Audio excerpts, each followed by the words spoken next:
On a commencé une série sur l'Ecclésiaste, et ensuite il y a eu Pâques la semaine dernière, mais on va du coup continuer cette série sur l'Ecclésiaste. Donc, vu qu'on aura beaucoup de textes et que je vais bientôt le lire, je vous invite déjà à aller à Ecclésiaste 1, verset 16.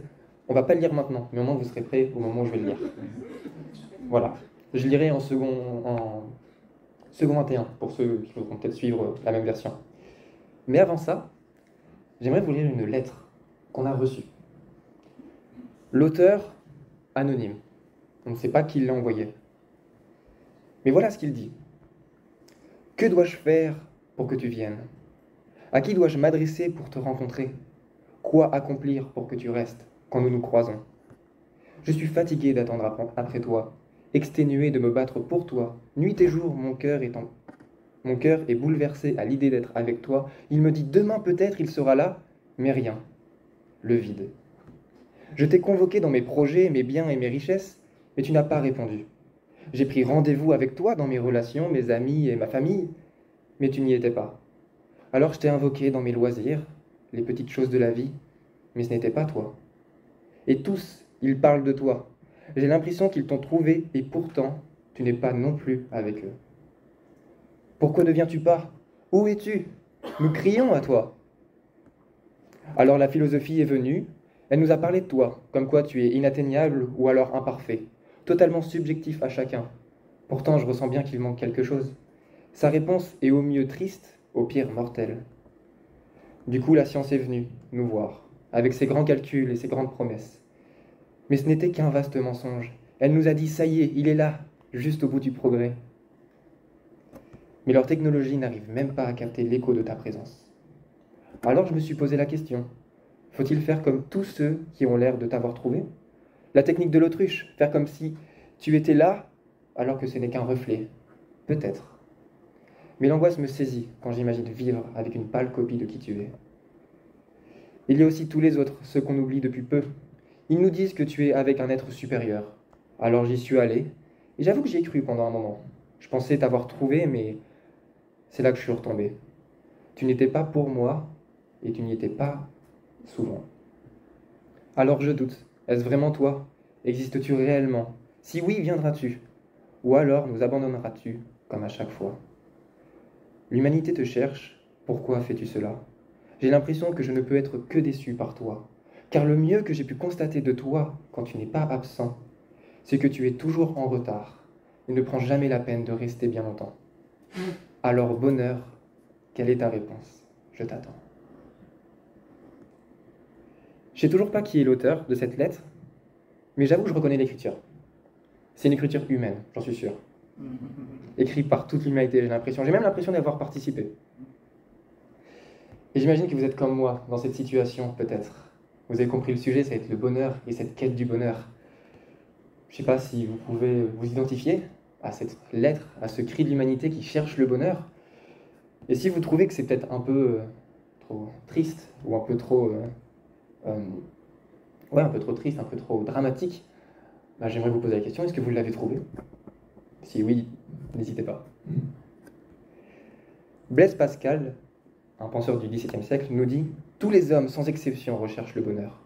En effet, quelques différents moyens qu'ils y emploient, ils tendent tous à ce but. Ce qui fait que les uns vont à la guerre et les autres pas. C'est le même désir chez les uns comme chez les autres, accompagné de perspectives différentes. La volonté ne fait jamais la moindre démarche que vers cet objet. C'est le motif de toutes les actions chez tous les hommes, même chez ceux qui vont se pendre. » John Piper, un théologien et pasteur, commente sur ce que Blaise Pascal dit. Je n'ai jamais trouvé de raison de mettre cela en question. La quête du bonheur est une loi inscrite dans le cœur de l'homme. Ça va être fun aujourd'hui. Petite introduction sur le bonheur et sur la quête du bonheur. Et j'espère vous avoir convaincu que c'est une quête que nous rechercherons tous. Et si vous n'êtes pas convaincu de cela, on va voir par la suite. Mais je vous assure, en tout cas, on ne va pas étudier toutes les religions, toutes les idées de pensée, toutes les philosophies, mais que tous les hommes recherchent le bonheur. Et je peux vous assurer qu'aucun ne l'a trouvé. Je parle d'un bonheur parfait, indiscutable par personne, et totalement complet, quelque chose qui ne s'arrête pas. Ce bonheur-là nous est inconnu. Mais il y a un homme dans la Bible, très sage, l'Ecclésiaste, qui lui aussi a recherché le bonheur.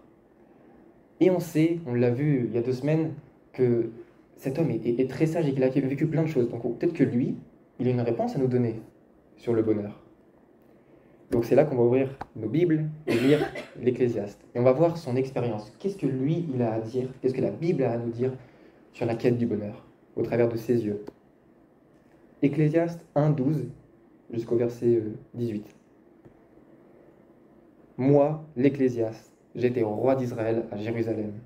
J'ai appliqué mon cœur à rechercher et à explorer par la sagesse tout ce qui se fait sous le soleil. C'est une occupation pénible que Dieu réserve aux humains.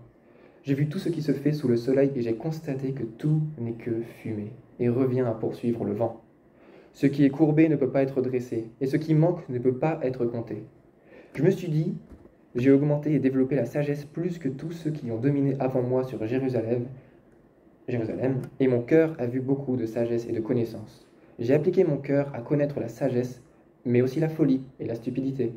J'ai découvert que cela revient à poursuivre le vent.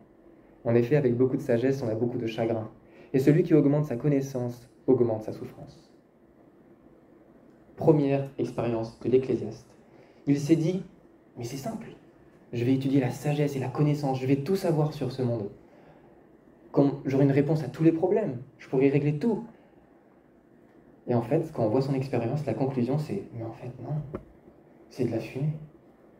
C'est de la fumée en fait, j'ai pas réponse à tout. Même en connaissant beaucoup de choses, j'ai pas réponse à tout. C'est même quoi? Un fardeau. Plus ma connaissance et ma sagesse grandissaient, plus en fait ça augmente le chagrin et la souffrance. Parce que je me rends compte de ce qui se passe et que je n'ai pas réponse au problème. Bon. Premier essai, la connaissance, frustrant. Ça marche pas. Et d'ailleurs, il dit quelque chose d'assez terrible. Il dit quand même que c'est pénible, que c'est la poursuite du vent. Et il dit une phrase, on y reviendra plus tard, ce qui est courbé ne peut être redressé et ce qui manque ne peut être compté. On sent qu'il y a un truc, il n'arrive pas à le trouver. Premier essai, frustrant. Et du coup, il a eu d'autres idées. Vous allez voir, révolutionnaires. Ecclésiaste 2, et on va lire, pas tout Ecclésiaste 2 maintenant, mais on va lire une partie. Je me suis dit, dans mon cœur, allons, et c'est la joie et tu goûteras au bonheur. J'ai constaté que cela aussi, c'était de la fumée. J'ai traité le rire de folie, et j'ai dit à propos de la joie, à quoi sert-elle? J'ai imaginé dans mon cœur de livrer mon corps au vin, tout en me conduisant avec sagesse et de m'attacher à la folie, jusqu'à ce que je voie ce qu'il est bon pour les humains de faire sous le ciel tout au long de leur vie. Révolutionnaire. Il s'est dit, bon, je vais profiter, je vais aller rigoler, je vais boire du vin, ça marche pas. On est peut-être 3000 ans après l'Ecclésiaste. Je ne sais pas si vous pouvez vous identifier le nombre d'êtres humains qui recherchent le bonheur dans ce domaine. Ils se sont dit, on va fermer les yeux, on va juste rigoler, on va juste prendre du plaisir, on va aller au bar d'à côté, boire un verre et ça y est, le bonheur il sera là. En fait, c'est temporaire. On voit bien que ça marche pas. C'est qu'un plaisir d'un moment. C'est bien le rire, j'aime rire, mais c'est temporaire. On ne peut pas toujours rigoler. La vie n'est pas faite comme ça. Donc les plaisirs, l'alcool, les blagues, les bêtises, pareil. Pas de réponse. Le bonheur n'y est pas. Il est frustrant. Donc continuons. Je me suis lancé dans de grandes entreprises. Je me suis construit des maisons. Je me suis planté des vignes et je me suis fait des jardins et des vergers. J'y ai planté toutes sortes d'arbres fruitiers. Je me suis fait des réservoirs pour arroser des pépinières. J'ai acheté des serviteurs et des servantes. J'en ai eu d'autres, nés de chez moi. J'ai aussi possédé des troupeaux, des bœufs et des brebis. Plus que n'importe qui avant moi, à Jérusalem. Ok, il s'est lancé dans de grandes entreprises. On voit qu'il a fait de grandes choses. Il y a des débats sur qui aurait écrit l'Ecclésiaste. Certains pensent que c'est Salomon, d'autres pas. Libre à vous de faire ce choix dans votre vie, ça n'a pas de très grande importance, honnêtement. Je pense que c'est quand même Salomon. Si c'est Salomon, il a passé 20 années à construire un temple pour Dieu et une maison pour lui, avec des dizaines de milliers de personnes à son service. S'il y a bien quelqu'un qui a eu des grands projets, c'est bien Salomon. Mais continuons, il ne dit pas encore ce qui s'est passé avec ça. Là, il dit juste, voilà, j'ai fait tout cela. Peut-être qu'il donnera sa conclusion plus tard. Ensuite, j'ai même amassé de l'argent et de l'or, les richesses des rois et des provinces, et je me suis procuré des chanteurs et des chanteuses, et ce qui fait le plaisir des hommes, des concubines en quantité. Je suis devenu grand, plus grand que n'importe qui avant moi à Jérusalem, sans rien perdre de ma sagesse.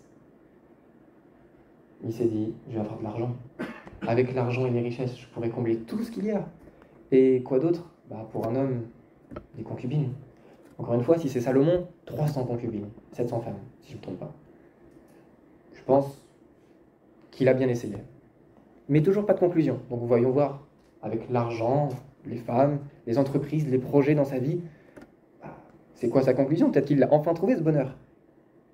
La suite, je n'ai rien refusé à mes yeux de tout ce qu'il réclamait, et je n'ai privé mon cœur d'aucune joie.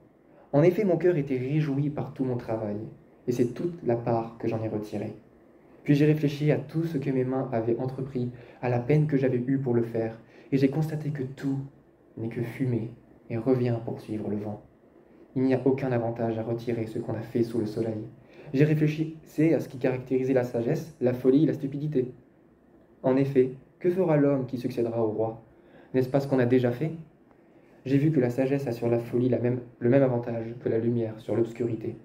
Le sage a ses yeux bien en place, tandis que l'homme stupide marche dans l'obscurité. Toutefois, j'ai aussi reconnu que le même sort est réservé à l'un et à l'autre.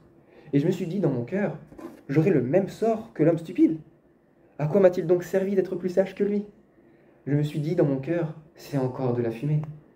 En effet, le souvenir que l'on garde du sage n'est pas plus durable que celui que l'on garde de l'homme stupide, puisque dès le jour suivant, tout est oublié. Comment se fait-il que le sage meure tout comme l'homme stupide? Alors j'ai détesté la vie. Oui, ce qui se fait sous le soleil m'a déplu, car tout n'est que fumée et revient à poursuivre le vent. J'ai détesté tout le travail que j'ai accompli sous le soleil, et dont je dois laisser la jouissance à l'homme qui me succédera. Et qui sait s'il sera sage ou fou? Pourtant il sera maître de tout mon travail et de tout le fruit de ma sagesse sous le soleil. Cela aussi, c'est de la fumée. J'en suis venu à désespérer à cause de toute la peine que je me suis donnée sous le soleil.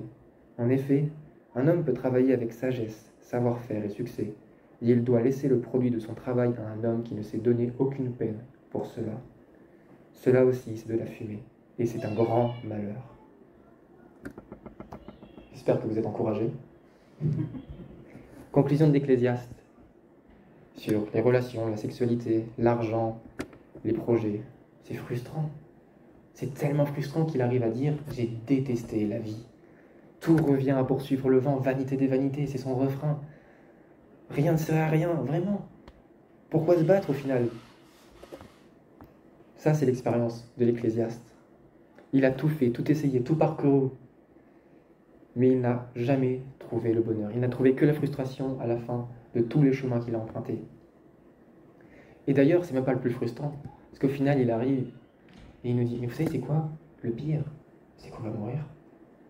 Que vous soyez d'ailleurs un parent exemplaire, un chef d'entreprise à succès, riche, pauvre, intelligent, en fait, on va mourir. Et tous de la même manière, frustrés. Peut-être dans des conditions différentes, mais frustrés, c'est sûr. C'est ça le pire. Désolé si l'ambiance n'est pas joyeuse, mais c'est pas mes mots, c'est les mots de la Bible. C'est les Écritures saintes, ce que Dieu a inspiré à l'Ecclésiaste, qui nous parle là. C'est lui qui fait sa conclusion. Il dit, juste rapidement ensuite, encore une fois, l'Ecclésiaste. Oui, que retire l'homme de tout son travail et des préoccupations de son cœur, alors qu'il se donne tant de peine pour cela sous le soleil? Ses journées ne sont toutes que souffrance et son activité n'est que chagrin. Même la nuit, son cœur ne connaît pas le repos. Cela aussi, c'est de la fumée. Même la nuit, vous voulez vous reposer, mais en fait, même la nuit, il y a des choses qui ne se passent pas bien. Tout est frustrant. Alors au final, l'Ecclésiaste, la Bible, c'est quoi la conclusion qu'elle a à offrir? Est-ce que la foi chrétienne a à offrir la même conclusion que d'autres idées de pensée? Il y a plein d'idées de pensée en philosophie qui nous disent le bonheur est inaccessible, prenez des petits plaisirs et profitez. Est-ce que c'est vraiment ça, la même conclusion?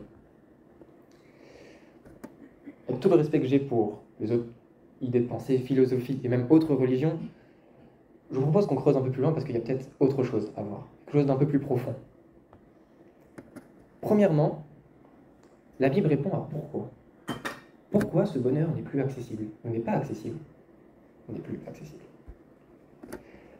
Et si on revient à notre phrase d'Ecclésiaste 1, ce qui est courbé ne peut pas être redressé et ce qui manque ne peut être compté. Ça sous-entend qu'à un moment, c'était pas courbé et qu'à un moment, il n'y avait pas de manque. Ça date de quand, ce moment? Eh bien, ni de notre siècle, ni du temps de nos sociétés. Ce moment-là, il était au commencement. Vous connaissez Genèse 1, Genèse 2. Genèse 2. Dieu était trinitaire, parfait, il se suffisait à lui-même. Et dans son amour, dans son choix souverain, il décide de créer un monde merveilleux, un univers entier, avec des hommes, des femmes, avec des animaux, des arbres, des montagnes, merveilleux. Merveilleux, il crée un monde merveilleux, avec l'homme tout en haut, à son image. Et il proclame quelque chose. C'est bon, c'est très bon, c'est incroyable. Et si Dieu proclame que c'est bon et c'est très bon, mais c'est que c'est ici que se trouve le bonheur peut-être. En fait, Dieu, quand il crée ce monde, il donne à toute la création et à toute l'humanité un rendez-vous avec le bonheur. Ce que je viens de créer, c'est très bon, et vous y êtes. Mais, Genèse 3, on a une autre proposition, on a un autre rendez-vous, une autre invitation. Quelqu'un qui a perturbé Adam et Ève, et qui leur a dit, moi j'ai une autre invitation, un autre bonheur, encore plus grand, vous serez comme Dieu là. Et les représentants de l'humanité, Adam et Ève, ont fait ce choix. Vous le connaissez, c'est les conséquences de la chute. Et depuis, ce bonheur, cet endroit où Dieu a proclamé que tout était bon, il est cassé, fissuré. C'est pour ça que, bien sûr, on trouve des plaisirs. L'Ecclésiaste, il dit qu'on trouve des petits plaisirs, mais ce bonheur parfait et indiscutable, il n'est plus accessible. Il est éloigné de nous, parce que l'humanité a choisi un autre rendez-vous. Voilà pourquoi le bonheur ne se trouve plus sur terre, parce que ce n'est pas quelque chose de terrestre, c'est quelque chose de divin, le bonheur indiscutable et éternel. On a le pourquoi on a ce problème, mais ça ne résout pas le « ok, on fait comment maintenant ?» Est-ce que du coup on reste frustré comme l'Ecclésiaste? On va aller voir. Finissons d'abord le chapitre 2. On aura lu tout l'Ecclésiaste 2, c'était un texte long, mais voilà comment il termine. Le seul bonheur pour l'homme consiste à manger, à boire et à se donner du plaisir dans son travail. Mais cela aussi, je l'ai bien vu moi-même, dépend de Dieu. En effet, qui peut manger et jouir de quelque chose en dehors de moi? Oui, à l'homme qui lui est agréable, il donne la sagesse, la connaissance et la joie. Mais aux pécheurs, il réserve la tâche de récolter et d'amasser des biens, afin de les donner à celui qui est agréable à Dieu. Cela aussi, c'est de la fumée, et cela revient pour suivre le vent. On a eu du bonheur, voilà, c'est quand même frustrant. Ce qui m'a aidé à avoir une lecture plus approfondie de l'Ecclésiaste dans ma vie, c'est que j'ai pu discuter avec Pascal Herman. Je ne sais pas si vous connaissez Pascal Herman, il est responsable du feu à Lille. Et c'est un pasteur, et son livre préféré, c'est l'Ecclésiaste. Ça tombe bien. J'ai discuté avec lui, et il m'a parlé d'une autre discussion qu'il a eue, beaucoup de discussions, avec Sylvain Romerowski. C'est un auteur et commentateur français, et il a écrit un commentaire sur l'Ecclésiaste. Et Pascal Herman, du coup, a demandé à Sylvain Romerowski, c'est quoi le plus important de l'Ecclésiaste? Qu'est-ce que je dois retenir? Le truc clé de l'Ecclésiaste? Et Sylvain a répondu, c'est un croyant qui parle à des croyants. On aurait tendance à dire, surtout en tant que chrétien peut-être, oh, l'Ecclésiaste, bah oui, c'est frustrant parce qu'il ne connaît pas Dieu, bah forcément, et puis la vie avec Dieu, c'est bien mieux. Mais l'Ecclésiaste, il connaît Dieu, c'est un croyant. Si c'est Salomon, il a vécu avec Dieu, il a une relation avec Dieu. Il n'a pas toujours suivi, c'est sûr. Mais l'Ecclésiaste, c'est pas un non-croyant qui n'a pas connu Dieu. Non, c'est quelqu'un qui a la foi, qui connaît Dieu. Il en parle souvent dans son livre. Et cette clé de lecture, en fait, elle nous, je pense, nous appelle à voir que l'Ecclésiaste n'est pas ni fataliste ni triste, plutôt qu'il est réaliste. Parce que l'Ecclésiaste, il nous parle de ce qui est sous le soleil, sur terre. Il ne nous parle pas des promesses et toutes ces choses. Ça, c'est le reste du message de la Bible. L'Ecclésiaste, il dit, je vais vous parler de ce qui se passe sur terre. Et il nous dit que sur terre, le bonheur parfait eh ben, il est introuvable. On a vu pourquoi.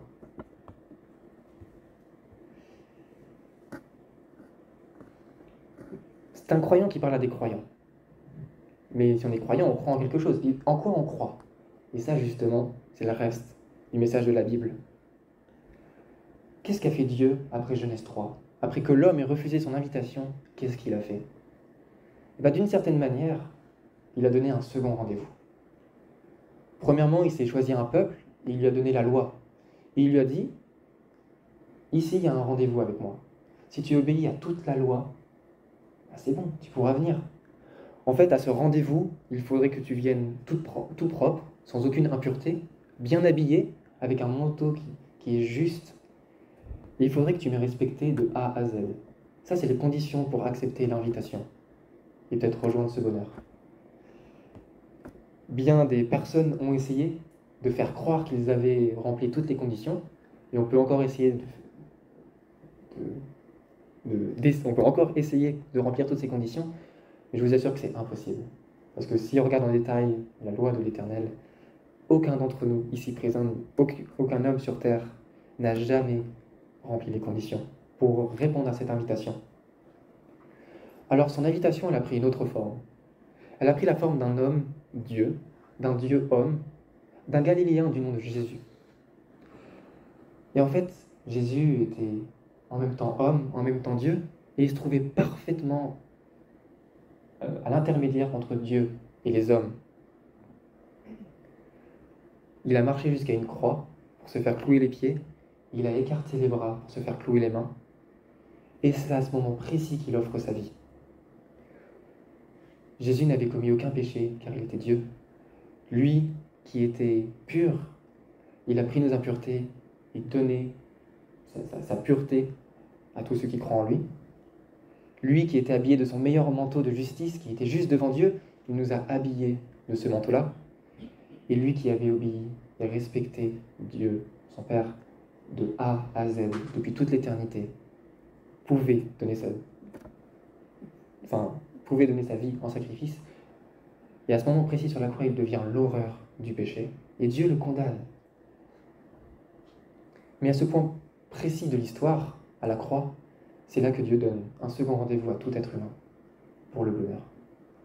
Ce bonheur que l'Ecclésiaste n'a pas trouvé sur terre, il s'est trouvé à un endroit, un moment, proche de Jérusalem, il y a 2000 ans. Parce que par la foi, le Créateur du bonheur, le Créateur de tout ce qui est bon, celui qui est parfait, il a donné un rendez-vous à toute l'humanité. Si vous n'êtes pas encore venu à cette croix, si vous n'avez pas encore répondu à ce rendez-vous, il n'est pas encore trop tard. L'invitation est toujours valable. Il n'y a pas besoin de faire grand-chose. La foi, croire qu'on a besoin de ce rendez-vous, et se repentir, accepter que nous, on a refusé la première invitation. Simplement ça. Si vous l'avez déjà accepté, et c'est peut-être beaucoup le cas d'entre vous, vous vous dites, bon ok, on a compris, on ne trouve pas le bonheur sur terre, maintenant on est venu au deuxième rendez-vous, mais l'Ecclésiaste, c'est un croyant qui parle à des croyants. Moi je suis un croyant et le bonheur parfait, je ne l'ai pas encore trouvé, pourtant je suis venu au rendez-vous. Enfin, je ne sais pas vous, mais la vie n'est pas rose tous les jours, même en tant que chrétien.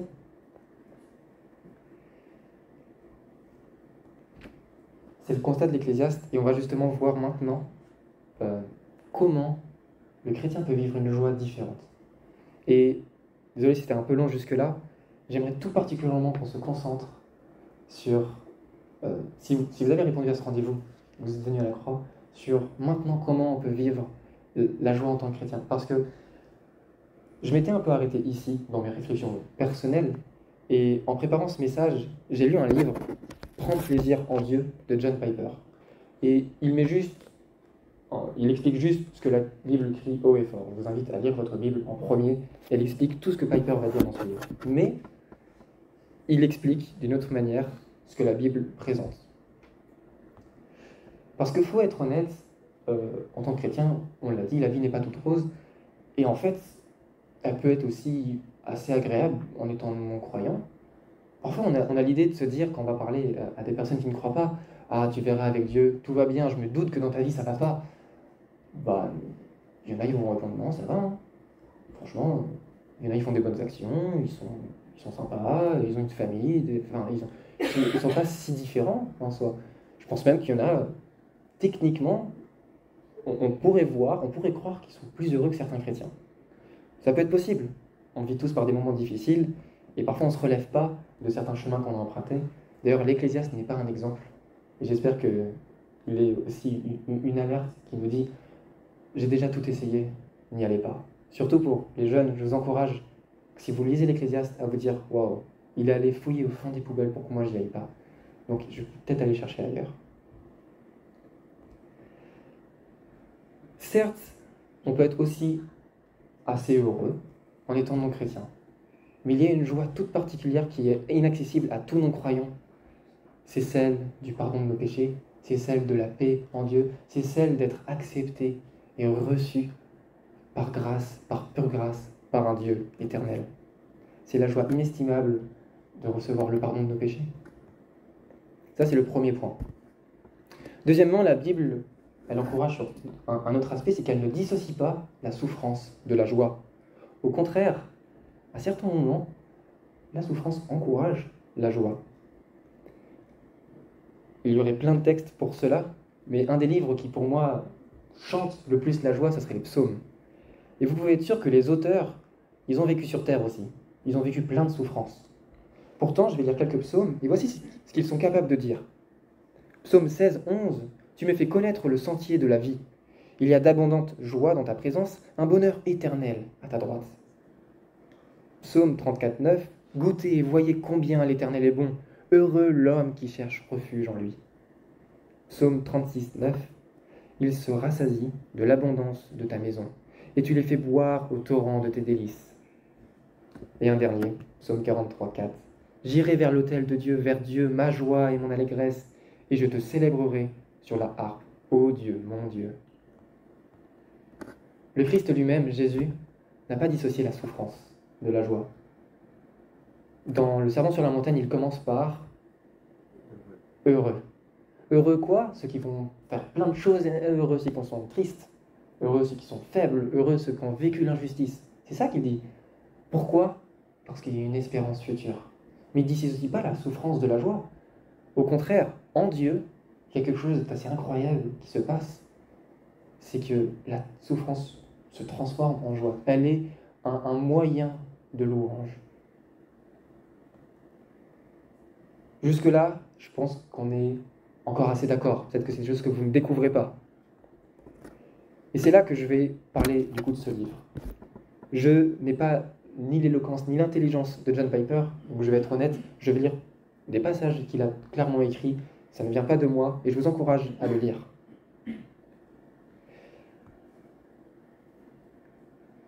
Je vais introduire cela en vous posant une question.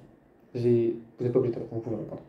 Mais j'ai déjà fait ce sondage auprès d'amis ces dernières semaines pour voir si c'est vraiment ce que le livre dit que les chrétiens répondent en général. Quel est l'objectif de l'homme? En tant que chrétien. Oh, même en tant que pas chrétien, quel est l'objectif de l'homme? Il n'y a pas de question piège. En général, j'ai fait ce sondage et c'était vraiment ces réponses à 90% pour glorifier Dieu. L'objectif de l'homme, c'est de glorifier Dieu, de le servir.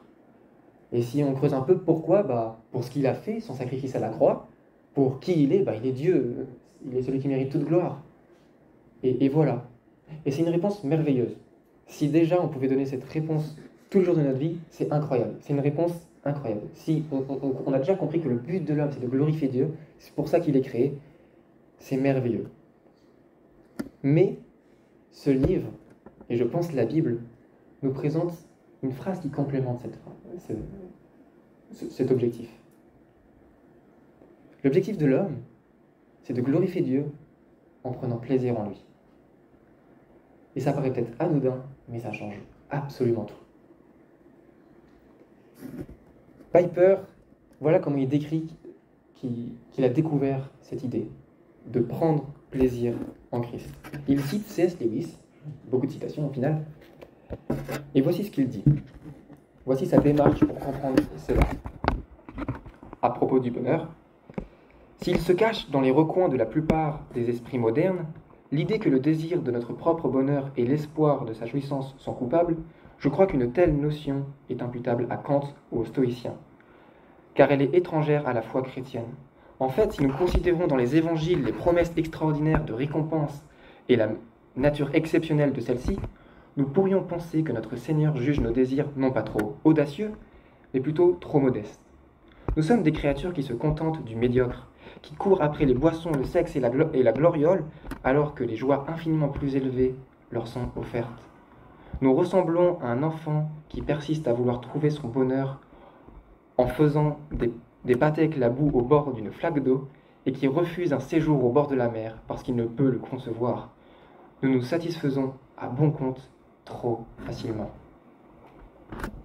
J'ai oublié d'introduire un petit truc juste avant, c'est que en tant que chrétien, vu qu'on répond à cette idée en général pour la gloire de Dieu, dès qu'on a ce sentiment, je ne sais pas si c'est votre cas, moi c'était le cas, dès qu'on a ce sentiment de « ah, je vais servir Dieu » ou même aimer quelqu'un, aider quelqu'un, dès que je vais faire une action moralement bonne, si elle est animée un peu par un désir de me faire plaisir, j'ai l'impression que je suis égoïste. Je ne sais pas si vous êtes déjà arrivé. Dire « je vais aider cette personne », j'avoue que ça me fait très plaisir de l'aider, mais il ne faut pas que je le fasse pour ça, il faut que je le fasse parce que c'est pour la personne, c'est pas pour moi que j'aide. C'est égoïste de faire ça. Et en fait, là, C.S. Lewis, dans ce qu'il vient de dire, il dit « mais non, parce qu'on l'a dit, la quête du bonheur, c'est une loi inscrite dans le cœur de l'homme, on peut pas y échapper.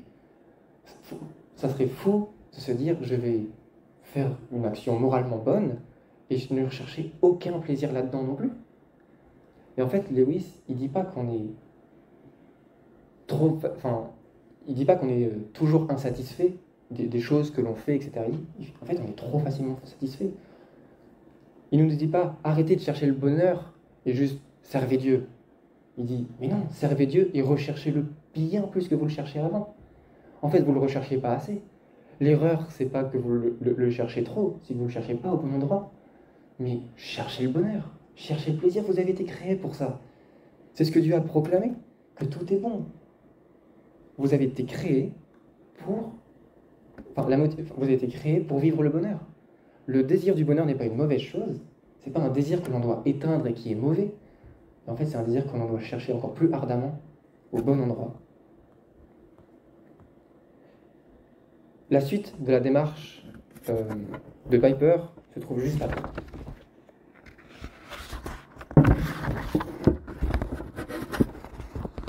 La louange à Dieu, qui est la plus noble des missions de l'homme et sa vocation éternelle, n'impliquait pas le renoncement à la joie que je désirais si intensément, mais sa consommation.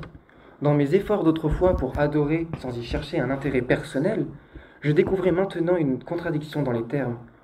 Nous ne pouvons adorer ce qui nous procure de la joie. Il n'y a tout simplement pas d'adoration triste ou de morne louange.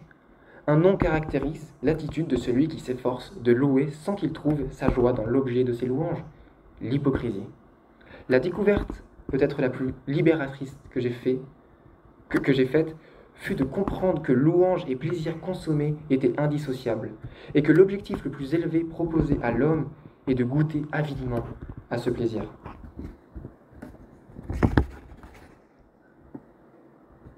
Il nous encourage, ce que je viens de dire juste avant, à chercher le plaisir, pas justement à éteindre ce désir de trouver ce bonheur, mais au contraire, à le chercher au bon endroit. Et la Bible nous encourage particulièrement à faire ça dans l'amour. S'il y a bien quelque chose qu'on peut reprocher à l'Ecclésiaste dans son expérience, c'est qu'il a tout fait pour lui-même.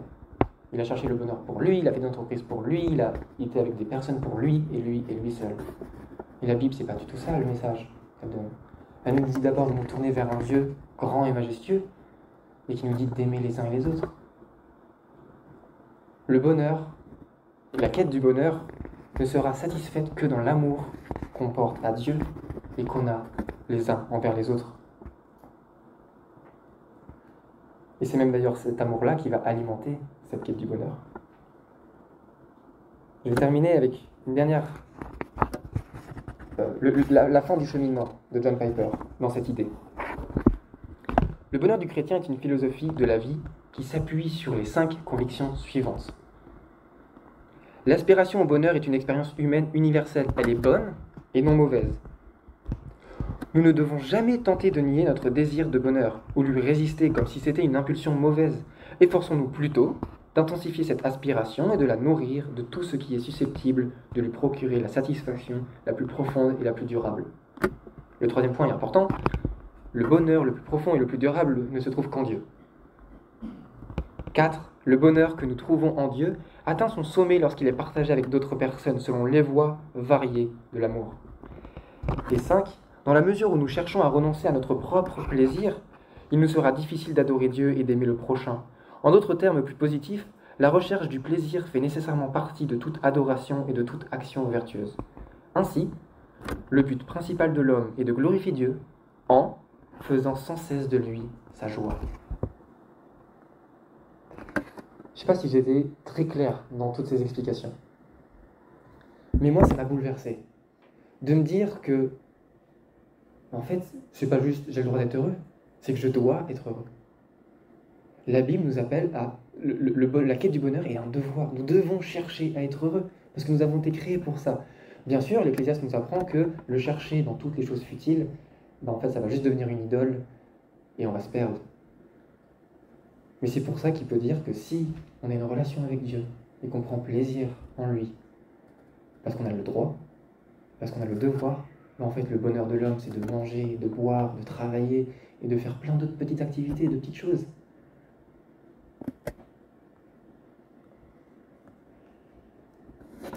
Pour conclure, rapidement, je l'ai dit, l'Ecclésiaste n'est pas un exemple, et j'espère qu'il nous apprend vraiment à nous dire « Seigneur, moi aussi je suis passé par les mêmes chemins que l'Ecclésiaste. Peut-être pas autant que lui, mais j'avoue que je n'ai pas trouvé le bonheur. Je pensais avoir un rendez-vous avec lui, mais il n'était pas là-bas.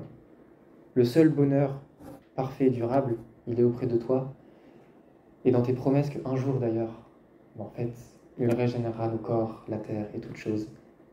Et cette fois, on sera, comme dans Genèse 1 et 2, près du bonheur parfait, sans la mort, parce qu'il l'a vaincu, sans le péché, parce qu'il a payé pour celui-ci.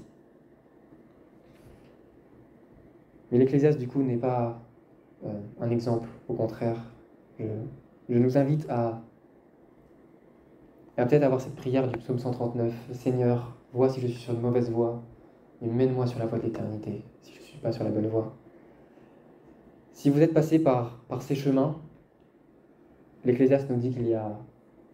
Enfin, la Bible nous parle d'un Dieu qui est rempli de grâce et de pardon, qui est prêt à accepter toute personne qui s'est trompée de chemin.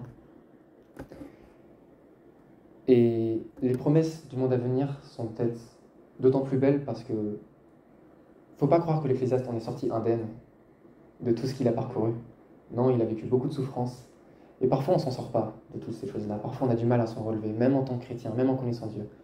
C'est pour ça que le monde à venir est une joie qu'on peut déjà célébrer. Parce qu'un jour, on sera défait de toutes ces souffrances, de tout l'impact du péché qu'il a eu sur nos vies. Ce rendez-vous, il est pas juste il y a 2000 ans à un point précis, mais il est sur la durée. Et il se terminera dans l'éternité, où il y aura une fête, où cette fois il y aura du vin. Cette fois il y aura à manger, on dansera et on chantera tous ensemble. Et là, le seul bonheur qui est indiscutable et éternel, c'est le seul endroit où il se trouve.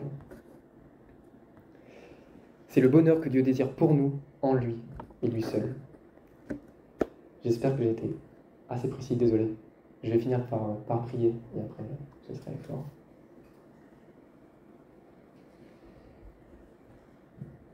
Père éternel, merci pour la sagesse de l'Ecclésiaste, ses expériences. Je te prie qu'elle nous conduise sur d'autres chemins. Je te remercie, Seigneur, de l'avoir inspiré pour nous partager tout ce qu'il a vécu, pour que nous-mêmes nous détournions de tous ces chemins. Je te prie que chaque personne dans la salle qui peut-être emprunte encore ces chemins, encore moi le premier, pour trouver le bonheur, je puisse m'en détourner et qu'on puisse voir, Seigneur, le bonheur qu'il y a d'être accepté par toi, le bonheur du pardon qu'il y a en ton Fils. Non seulement ça, mais aussi que maintenant, on n'éteigne pas ce désir d'être heureux, ce désir du bonheur, mais au contraire, qu'on l'épanouisse en ta présence. qu'on puisse comprendre qu'on a le droit et même le devoir de chercher ce bonheur en toi. Que nos louanges soient remplies de joie et d'adoration, que nos prières aussi soient remplies de reconnaissance, que chaque jour, sans cesse, les autres autour de nous puissent voir qu'il y a une joie particulière à être avec toi, Seigneur. Tu es tout ce qui est bon pour nous. Et on te prie et on te remet nos vies pour que tu nous montres où nous devons aller, qu'est-ce que nous devons dire et qu'est-ce que nous devons penser pour que nos vies soient aussi à ta gloire et à ta louange. Et on a hâte, Seigneur, de ce jour de fête, de ce rendez-vous que tu nous as donné par Jésus-Christ. Ce jour où on te célébrera pour l'éternité, où le bonheur ne s'éteindra jamais. Merci pour toutes choses, Père. Amen.